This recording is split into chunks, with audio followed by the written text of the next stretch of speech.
खबर राजधानी दिल्ली से, जहां पश्चिम विहार इलाके में हॉरर किलिंग का बेहद खौफनाक मामला सामने आया है।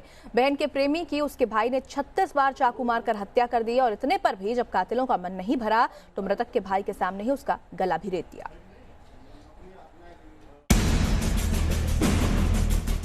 दिल्ली में झूठी शान की खातिर कत्ल, बहन के प्रेमी पर किए 36 वार। बड़े भाई के सामने आरोपियों ने रेत दिया गला। ज्वालापुर इलाके में प्रशांत नाम के शख्स की चाकुओं से वार कर हत्या कर दी गई। प्रशांत का कसूर सिर्फ इतना था कि वो एक लड़की से प्यार करता था, लेकिन उसकी ये नजदीकी भाइयों को नागवार गुजरी। कई बार समझाने के बाद भी जब प्रशांत नहीं माना तो लड़की के भाइयों ने उसे हमेशा के लिए रास्ते से हटा दिया। प्रशांत के कत्ल की साजिश काफी फुल प्रूफ प्लानिंग के साथ तैयार की गई। मृतक को पहले धोखे से रेलवे ट्रैक पर बुलाया गया और फिर तीनों आरोपियों ने उसके जिस्म पर एक दो नहीं बल्कि चाकुओं से 36 वार किए। आरोपियों के सिर पर गुस्सा इस कदर सवार था कि उन्होंने पंकज के सामने ही उसके भाई प्रशांत का गला भी चाकू से रेत दिया।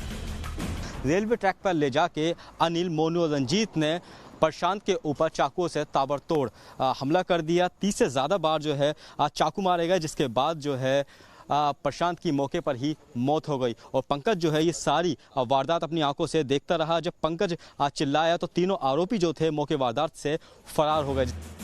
प्रशांत प्रॉपर्टी डीलिंग का काम करता था।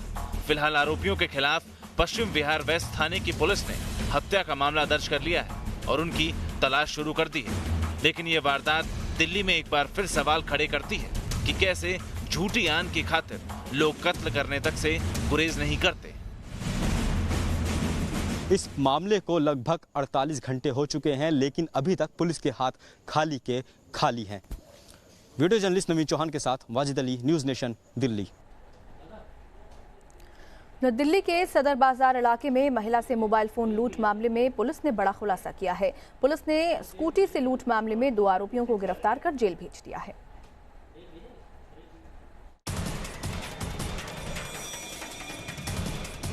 दिल्ली की सड़कें महिलाओं के लिए कितनी सुरक्षित हो चुकी हैं, इसको समझना है तो 9 सेकंड के इस वीडियो को ध्यान से देखिए।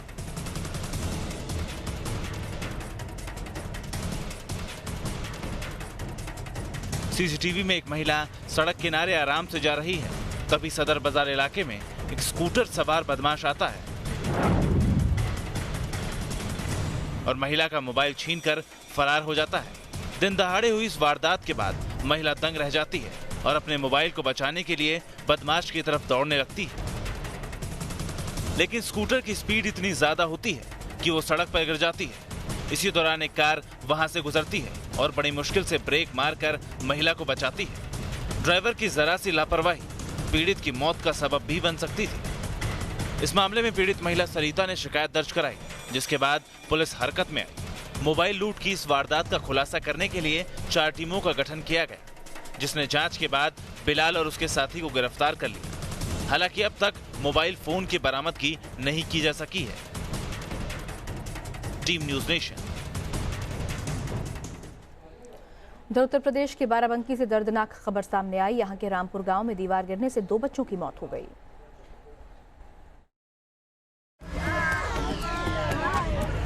बाराबंकी के इस गांव में मौत का मातम पसरा है। परिवार वालों के आंसू थमने का नाम नहीं ले रहे हैं। अपने कलेजे के टुकड़े को याद कर मां बेहोश हो जा रही है। कल तक जिन बच्चों के शोर से घर गुलजार रहता था, अब वो शरीर बेजान हो चुका है। रामपुर गांव में खेलते वक्त बच्चों पर गिरी दीवार मौत का सबब बन गई। भारी बारिश का कहर इस गांव पर टूट पड़ा और एक 4 फीट ऊंची कच्ची दीवार भरभरा कर जमींदोज हो गई। दीवार के गिरने से वहां खेल रहे 2 मासूम बच्चों की दर्दनाक मौत हो गई। दीवार गिरने की जानकारी मिलने पर मौके पर लोग पहुंचे और बच्चों को मलबे से बाहर निकाला, लेकिन उन्हें बचाया नहीं जा सका। दीवार के सहारे 2 बच्चे खेल रहे थे। उसमें से एक पुत्र रिजवान का था, जिसका नाम मोहम्मद कैफ है, और एक बेटा उनके पड़ोसी मौलाना उवैस का था, जिसका नाम की वासिफ है, वो भी लगभग 4 साल का था। दोनों बच्चों की वहाँ पे दीवार गिरने से इत्तफाकिया मृत्यु हो गई है।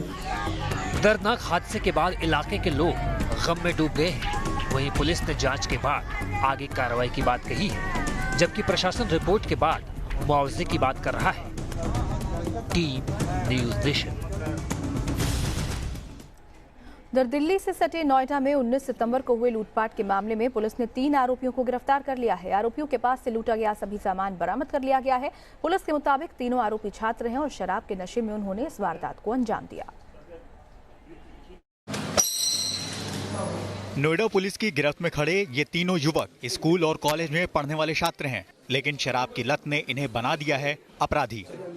जी हां, इन तीनों पर 19 सितंबर को एक युवक को हथियार के बल पर बंधक बनाने, उसके साथ मारपीट करने और लूटने का आरोप है। बताया जा रहा है कि इन तीनों युवकों ने अनुज नाम के एक युवक को नोएडा सेक्टर 72 में उसी की कार में बंधक बना दिया था और उसे करीब 4 घंटे तक नोएडा में इधर उधर घुमाते रहे। आरोपियों ने बंधक युवक के एटीएम कार्ड के जरिए पैसे निकालने की भी कोशिश की। बाद में एक पेट्रोल पंप पर कार बंद हो जाने पर ये लोग पीड़ित युवक का mobile phone, laptop, debit card लूटकर फरार हो गए। इस संबंध में सेक्टर 49 कोतवाली में मामला दर्ज कराया गया था। पीड़ित के पिता यूजीसी के अंडर सेक्रेटरी हैं, लिहाजा पुलिस भी तुरंत हरकत में आई और खोजबीन के बाद तीनों आरोपियों को सेक्टर 52 से गिरफ्तार कर लिया। उनके पास से लूट का सारा सामान भी बरामद कर लिया गया है। तीनों अभियुक्त उसमें गिरफ्तार हो गए हैं और जितना भी माल उसमें लूटा था सारा माल बरामद हो गया। तीनों आरोपी स्टूडेंट्स हैं और इनमें से 2 कक्षा 12 के स्टूडेंट हैं, एक ग्रेजुएशन का स्टूडेंट है। इनकी गिरफ्तारी के बाद पुलिस ने भले ही केस को सुलझा लिया है, लेकिन इस मामले ने शराब की लत को एक बार फिर कटघरे में खड़ा कर दिया है, जिसने स्कूल कॉलेज में पढ़ने वाले इन युवकों को अपराध की दुनिया में धकेल दिया। Team news nation. दिल्ली में विधानसभा चुनाव की तैयारियां शुरू हो चुकी हैं। राजनीतिक पार्टियां रणनीति बनाने में जुट गई हैं, पर लगता है कि भारतीय जनता पार्टी में सब कुछ ठीक नहीं है। पिछले कुछ ही दिनों में पार्टी के अंदर कार्यकर्ताओं से लेकर पति पत्नी तक के बीच खुलेआम झगड़े, मारपीट और थप्पड़ कांड हो चुके हैं। हालात यूं ही रहे तो बीजेपी का 2 दशक बाद भी दिल्ली की गद्दी पर बैठना मुश्किल ही लग रहा है। किराड़ी की सभा में मारपीट,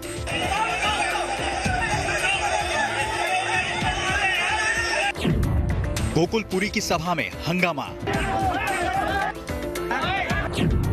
पार्टी दफ्तर में नेता दंपति के बीच थप्पड़ कांड। लगता है दिल्ली बीजेपी के ग्रह नक्षत्र सही नहीं चल रहे, तभी तो जनता के बीच जनसभाओं में बीजेपी के नेताओं के 2 गुट एक दूसरे का सिर फोड़ने पर उतारू हो जाते हैं। मंच पर ही कार्यकर्ता और बीजेपी सदस्य भिड़ जाते हैं। पार्टी दफ्तर में केंद्रीय मंत्री की बुलाई बैठक के वक्त नेता दंपति के बीच थप्पड़ चल जाते हैं। हालत ऐसी ही रही तो भला कुछ महीने बाद होने वाले दिल्ली विधानसभा चुनाव के लिए भारतीय जनता पार्टी में एकजुटता कैसे बनी रहेगी, क्योंकि दिल्ली बीजेपी में तो ऊपर से लेकर नीचे स्तर तक गुटबाजी नजर आ रही है। दिल्ली बीजेपी में जारी इस खेमेबाजी पर जब सवाल बीजेपी विधायक और विधानसभा में नेता प्रतिपक्ष विजेंद्र गुप्ता से पूछा गया तो वो सीधे सीधे जवाब देने से बचते नजर आए। उल्टा कांग्रेस और आम आदमी पार्टी की कमियां गिनाते रहे। विपक्ष का कहना ये भी है कि सीएम का फेस ही नहीं है, आपस में गुटबाजी इतनी। भारतीय जनता पार्टी की कल 22 जगह सभाएं हुई हैं और हर जगह हजारों हजार की संख्या में लोग आए। केजरीवाल जी की पार्टी के तो सारे लोग पार्टी छोड़ के ही चले गए। खुद उनके विधायक उनको छुटभैया नेता कह रहे हैं आजकल। खुद उनके लोग पार्टी 5 विधायकों की तो सदस्यता खत्म कर चुके हैं और जनाब बीजेपी की बात कर रहे हैं। बात तो कांग्रेस की देखिए, अध्यक्ष तक तय नहीं कर पा रही है। तो विपक्षी दल तो पूरी तरह से लंबलेट हो चुके हैं। केंद्र की सत्ता पर बैठी बीजेपी बेशक देश भर में 3 तलाक, 370 जैसे कदमों के बूते अपनी मजबूती का डंका पीटे, पर दिल्ली के दंगल में बीजेपी बिखरी बिखरी सी नजर आ रही है। 2 दशक से ज्यादा दिल्ली की सत्ता से दूर रहने वाली बीजेपी के लिए इस बार भी दिल्ली के चुनाव आसान नहीं है, क्योंकि स्थानीय नेताओं की खेमेबाजी दिल्ली में बीजेपी के लिए चिराग तले अंधेरे वाली कहानी साबित कर रहे हैं।